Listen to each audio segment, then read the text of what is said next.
Hi there, and welcome back to the channel.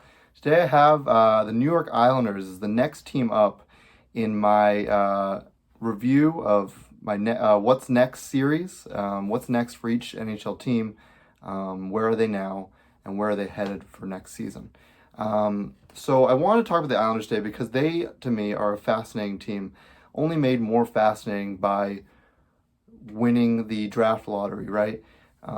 Lucking into that and getting the chance to getting the ability to select first overall in the draft is a tremendous win for them, and they're a team that really needs it right now, because as we'll discuss in this video, there's so many questions about the Islanders. But let's just get started with the record for this season and then last season. Did they improve? Did they regress?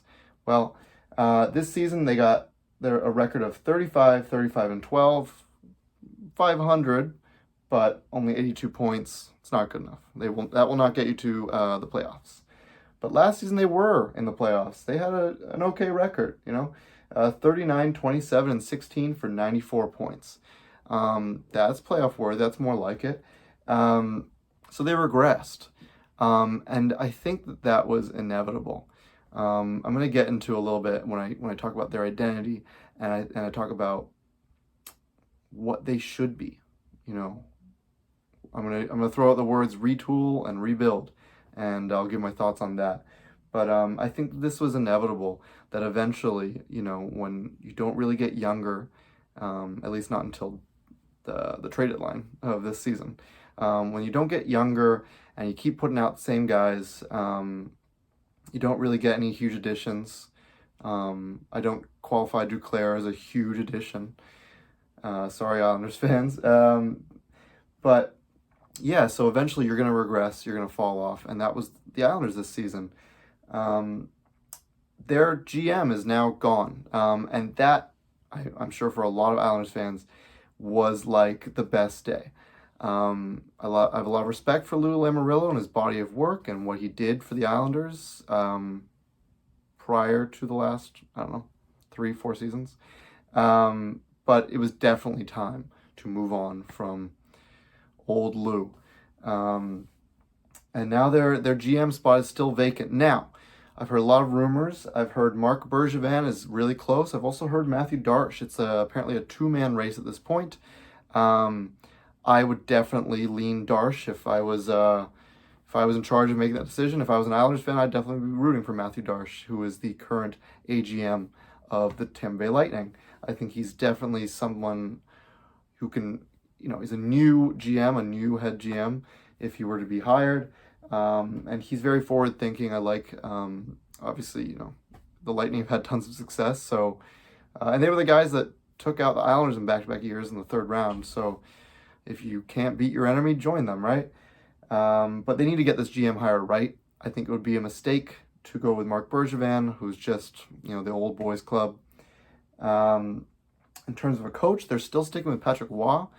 Time will tell if they when they bring in the new GM. Will the coach stay? I have a feeling he will, at least for just one season. Just because I think they want to see if the new GM can make any significant changes. How does Patrick Roy handle that? Does he do better? Does he coach a better team? Does he coach the team to a better record if the GM can help out? Their roster. So right now their top six is Lee, Horvat, and Barzal, which is good. It's tough to truly analyze because I think Lee, I think he can still definitely be a top six player, but he's your captain, so you can't just offload him like that. There's some real significance there. Horvat, I think he's best suited for a second line center position. And Barzal, like many people have said over the years, is that Barzal's suited for a different style of hockey. He's not suited for Islanders hockey, which is more defensive. Now, I'm not saying the Islanders have to, immediately get rid of him, but Barzal plays a different style, and so if you're hoping that Barzal is some 100-point player, he's never going to reach that, I think, with the the strats the Islanders employ, which is very defensively heavy. Second line of Siplikov, who's come in as a rookie, and he had a great rookie season. If it wasn't such a loaded rookie class, I think that he definitely get some more consideration. I was very impressed with Siplikov. Pajot is your second line center, and Palmieri. I don't know why they didn't move off Palmieri. I think that's just, again, old man Lou kind of sticking with his guys. I think it took a lot of convincing for him to even move off of Nelson. I'm sure the Islanders fans are glad that he did because they got such a haul. But yeah, so right away we see that the top six very flawed and definitely needs new blood. Your defense is good, not great. Dobson, who I know a lot of Islanders fans have soured on. I don't know if if you're still trying to remain competitive, I don't know if you want to trade Dobson. But we'll go into that in just a little bit, talking about should they stay competitive. Mayfield with Dobson, he's a physical guy. But is he worthy to be in the top four of your defense? Your second line being Pelech and Pulock. I get these lines from Daily Faceoff. I'm sure they're not entirely accurate, but it's just for the overall gist. Pelech and Pulock, 2-3 seasons ago, insanely dominant, unbelievable deep pair. It's regressed, and not regressed, but just it's gone down a bit due to age and just they're probably at their peaks 3 seasons ago.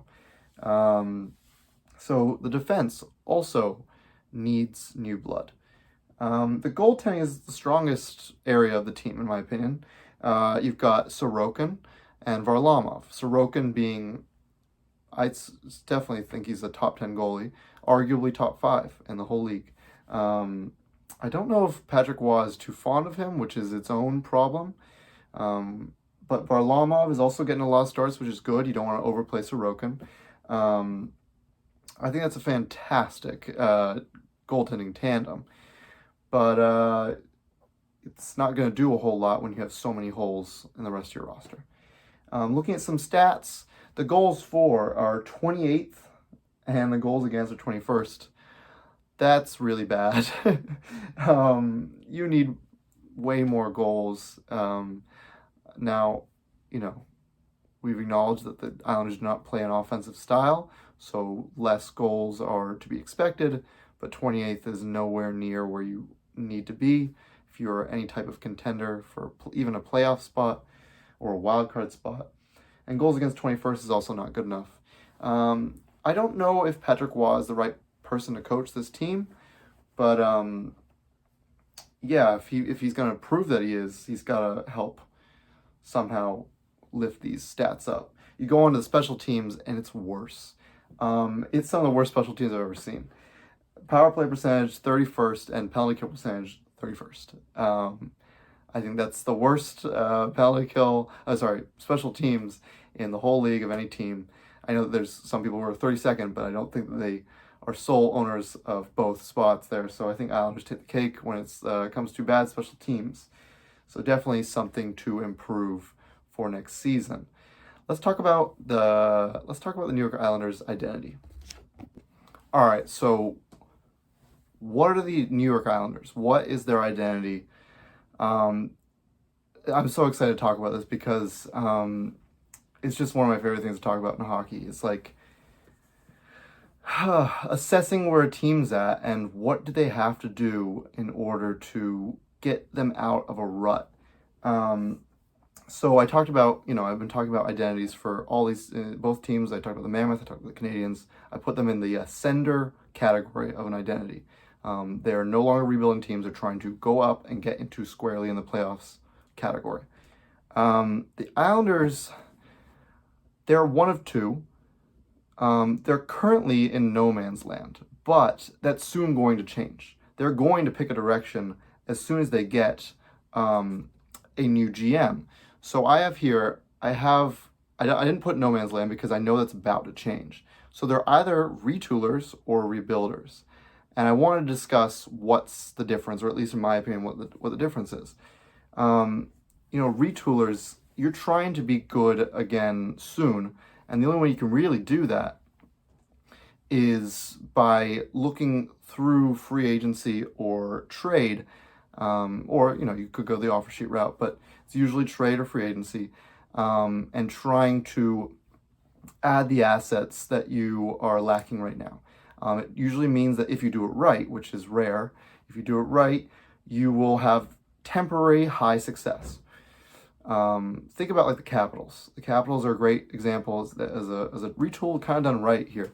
They sucked for like 1-2 seasons and then are back. And they got, successful retools also get young players too. Like they get young assets at least. They get, they suck for like really hard for like 1-2 seasons and then they're back.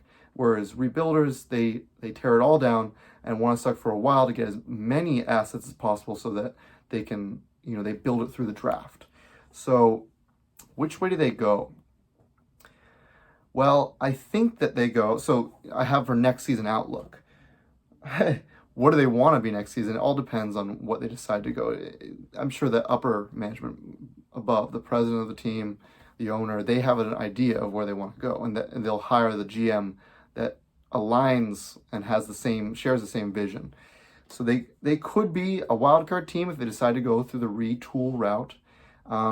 They could also be a tanking team, a bottom of the barrel basement team, if they decide to go the rebuild route.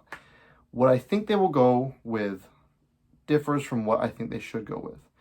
I think they should go with the rebuild route. Although I don't think they're gonna do it. I think that would be the smartest thing to do. You need to build through the draft, and you are given a miracle here, with the number one, selection. You select who you think is the best, whether that be Matthew Schaefer, Michael Misa, or James Hagens, or anyone. You can pick whoever you want to be your number one guy. You got assets for Nelson, right? You got Callum Ritchie from the Avalanche. You've got Yzerman. Yzerman's it's looking like he's gonna be good, and he shouldn't have fallen that far for the Islanders to pick him. But so you've got pieces, but it's not enough. And with these few drafts coming up, you're gonna get the number one selection here. You're gonna get, if you rebuild here now, you have a chance to go get Gavin McKenna for next year. If you can be in that's a fantastic situation to be in. If you can, get someone of his caliber, because he's looking like he's going to be one of the next big prospects. Maybe close to, Connor Bedard, Connor Bedard hype. It's big for Gavin McKenna. And then there's other players down the line. Landon Dupont, a defenseman. Maddox Schultz is another player I've been hearing. So if you can just commit to a rebuild, suffer through the pain for a bit, you can truly get have the chance to get some fantastic prospects here. But I don't think that's what they're going to do. I think they're going to pick, I think that it's not the biggest market. And so I think they're going to go with the retool route. They're going to be happy they get to pick your number one, but then just say, okay, we get to have some infusion young talent there, but not too much. I think they're gonna go through free agency or trade and try and beef up there, which is, I definitely have my problems with. I don't know if that's the best way to go. I get it maybe financially because of the market thing and all that, but imagine if they were able to trade away some big pieces. They could still get a ton for, like Horvat, like Dobson. If you go scorched earth, you can get so many assets, so many first round picks. And honestly, maybe if you trade them all away, maybe you don't have to be bad for too long, because you get so many high caliber picks. If you're picking in the top 3 for the next 2-3 years, that could be insanely beneficial just down the line instead of short-term success. But that's just my opinion. I'd love to hear what other Islanders fans think and what they would like to have happen. But in terms of keys to success, number one, pick a direction. If you decide to go retool route, then all right, you go retool route, but you gotta pick a direction. You cannot be in you can no longer be in no man's land like they have been the past 2 years. They've been the ultimate team, the poster child for no man's land. Get out of no man's land and pick a direction. I have number 2. If you decide to go the rebuilding route, in my opinion, I think you should tear it all down. Tear it all down. I mean, I think I don't wanna start a war, but I think that includes Matt Barzal. I think he's on the wrong side. He's turning 30, right? Or he's 30 now. His age just doesn't match up. If you decide to go the rebuild route, there's no reason to keep Matt Barzal. He's your best, he can get you the most assets in terms of young prospects or high picks. He can get you the most. And so if you go rebuild, I think Matt Barzal has to be part of it. And I know that sucks because, it's Matty B. He's the best player on your team, but I think it's what's best for the franchise. I really do. And then 3, the third key to success, if you decide to go the retooling route, I think you have to shore up your special teams. Shore up special teams and find temporary solutions for offense and defense. You go the retool route, there's so much work to be done. So many holes to fill. It's almost too many, especially in one off season. Now, maybe the plan is, even if they go the retool route, maybe the plan is suck for just another year. So it's like very temporary. You shore up, some of the holes there. You don't shore up every single one. And you still allow yourself to be competitive without fully tanking. I don't know, because that way you kind of find yourself almost back in no man's land. You find yourself in like 12th in the East instead of at the bottom or in playoffs. I don't know, after a long year of that, if Islanders fans will be going to be too happy. If they communicate their message well, saying that they're retoolers, they plan to get back in contention soon, but they have to go through some minor pain temporarily, I think that maybe they can be sold on it. And maybe it can be viable.